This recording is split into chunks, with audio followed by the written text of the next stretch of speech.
20 Oktober 2024, Prabowo Subianto resmi memimpin Indonesia.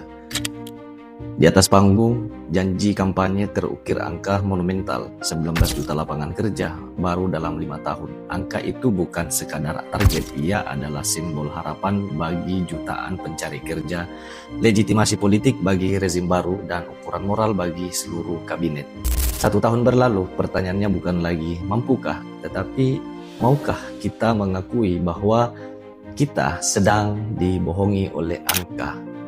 Mari kita bicara data bukan asa.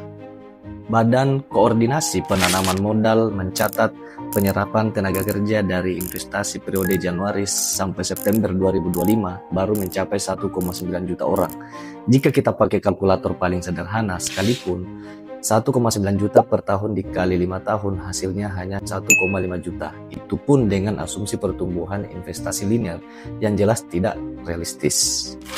Direktur Eksekutif Indef Tauhid Ahmad menyebut target 19 juta itu berat karena rata-rata lapangan kerja baru yang tercipta secara historis hanya sekitar 1,5 juta per tahun. Dalam 5 tahun, Indonesia hanya mampu menciptakan sekitar 7,5 juta lapangan kerja.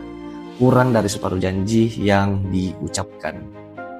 Bahkan Menteri Ketenagakerjaan Yasirli pun terpaksa mengakui bahwa target 19 juta adalah target satu periode dan masih dalam proses. Ia optimis, tapi optimis tanpa data hanyalah doa. Sedangkan rakyat butuh pekerjaan, bukan harapan.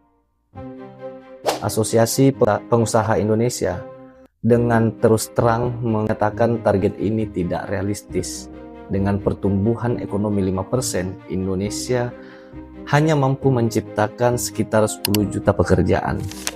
Artinya, untuk mencapai 19 juta, ekonomi harus tumbuh di kisaran 5,5-8% per tahun. Sementara pertumbuhan ekonomi kita saat ini itu masih berkutat di 5,12%. Selisihnya adalah jurang yang tidak bisa ditutupi oleh slogan. Tetapi, persoalan yang lebih parah bukanlah jumlah melainkan kualitas. Fakta mencengangkan dari 1,8 juta penyerapan tenaga kerja baru, 87% diantaranya adalah pekerja paruh waktu tanpa jaminan sosial memadai. Pekerjaan yang tercipta jauh dari kata aman, jauh dari upah layak, dan jauh dari perlindungan jaminan sosial. Data LPM menunjukkan bahwa meskipun tingkat pengangguran terbuka menurun, jumlah pekerja setengah pengangguran justru terus meningkat.